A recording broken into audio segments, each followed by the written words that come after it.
Kemudian yang terakhir, ini kan saya belum menganggap kamu itu selesai, maksudnya saya tidak sampaikan, tapi ya nggak apa-apa. Jaga zikir-zikir yang sudah diijazahkan oleh guru-guru kita, yaitu ayatul kursi. Itu wiritannya guru-guru saya di Jawa, guru saya di Mesir, di Mekah, di India, di Yaman, itu ayatul kursi itu. Jadi dibaca dengan sungguh-sungguh itu khasiatnya luar biasa.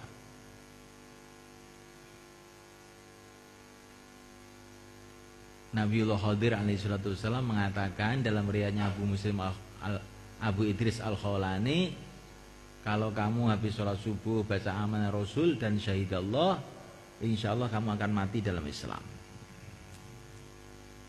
Jadi ini ayatul kursi itu untuk menjaga dari santet, untuk menjaga dari jangan sampai kita sesat, mati kufur, dan macam-macam.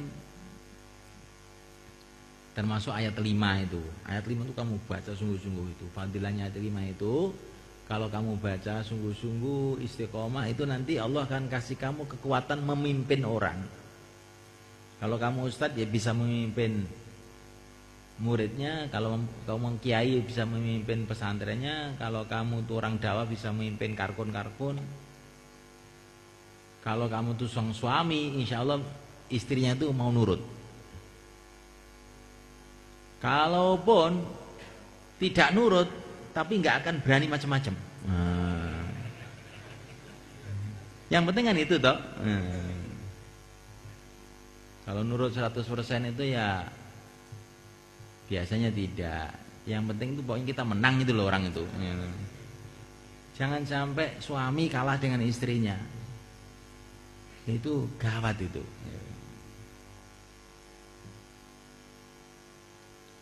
Apa tadi amalannya? Ayat 5. Tambahlah tudrikul absar wa idrikul absar wa tul khabir. Sehari semalam 313. Kalau kamu istiqomah itu di mana saja, teman kamu banyak, rizki kamu mudah.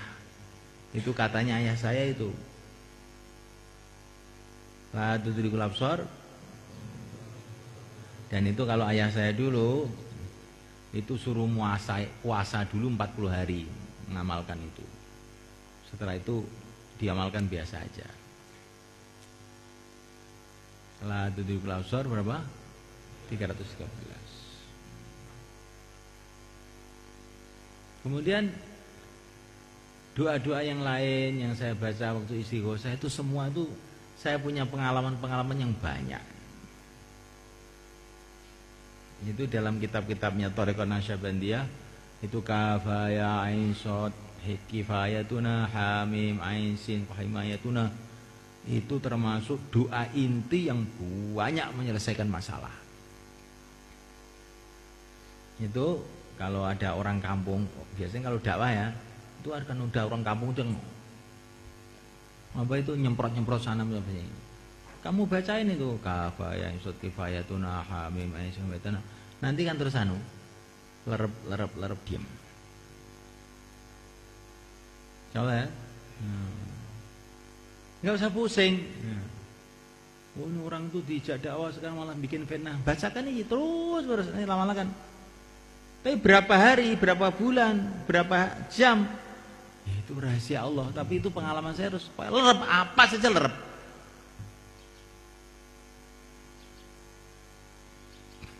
Pernah dalam satu majelis itu, ya majelis tabligh itu kan macam-macam toh. Itu ada orang itu pokoknya brutal. Sodok sana, sodok sini, orang tabligh. Waktu dalam majlis itu saya bacakan aja kafaya insut kifayatuna hamim aisyah humayatuna. Pada waktu itu seolah-olah itu kayak nggak ada kesannya itu.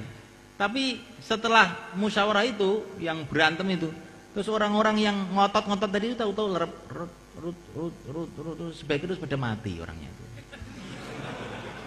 Betul ini, pada mati orangnya itu.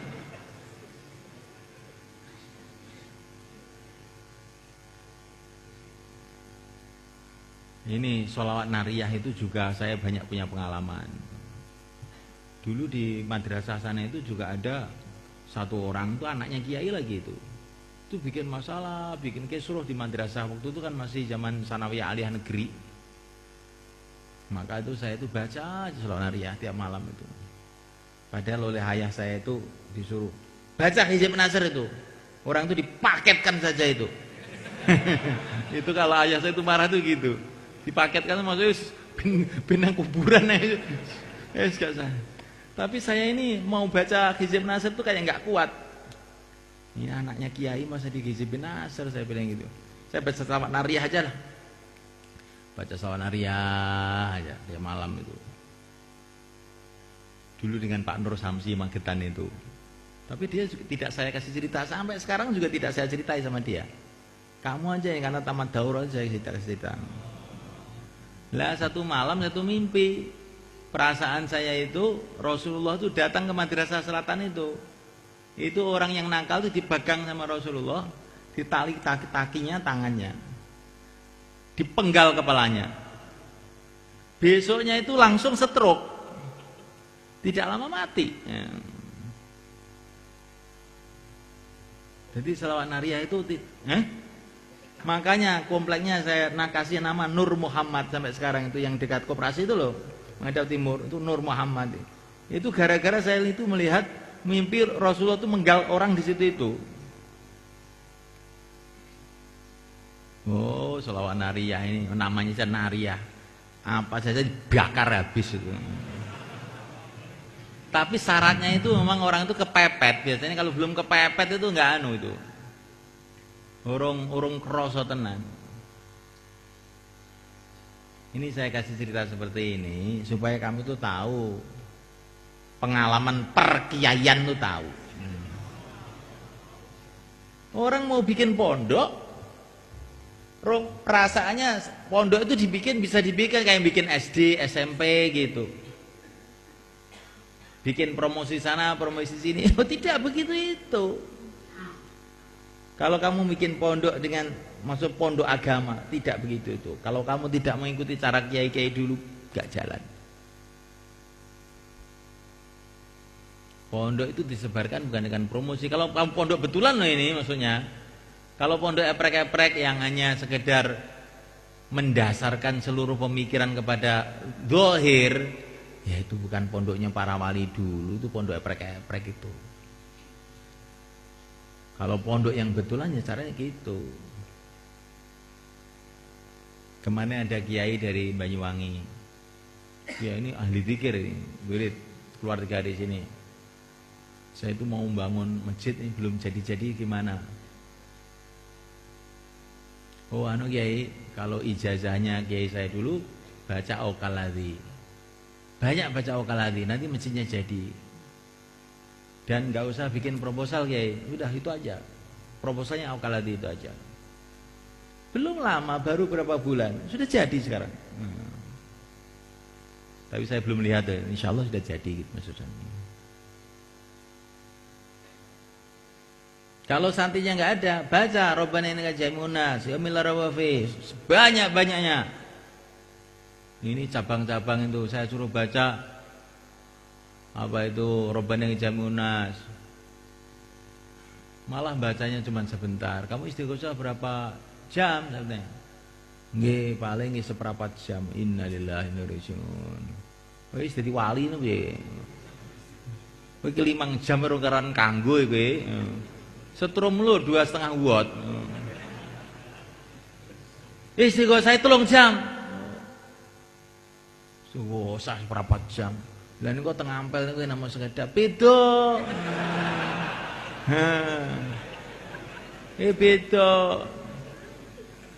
Kuwi sing ketok seberapa jam ampel kuwi. Sing gak ketok wis berang-berang puluh jam. Oh. Wong suudzon karo kiai, gak selamat. Itu semua kan. Orang tuh jangan buruk sangka sama kiai. Itu modal. Orang kalau sudah buruk sangka sama kiai, dia tidak akan punya barokahnya kiai itu. Ini katanya Imam Syaroni. Orang tuh kalau ingkar kepada orang yang punya kelebihan sesuatu, maka dia tidak akan mendapatkan sesuatu itu.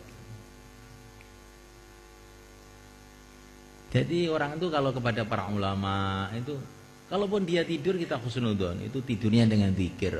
Nah, gitu. Kamu husnudzon itu kalau kamu salah tidak akan berbahaya. Tapi kalau suudzon salah, oh kamu urusannya panjang nanti. Insyaallah. Nah, itu cukup. Nanti kalau kamu masih terus di sini, tak khusus ini saya tambah lagi. Banyak ini saya punya begitu itu. Ya.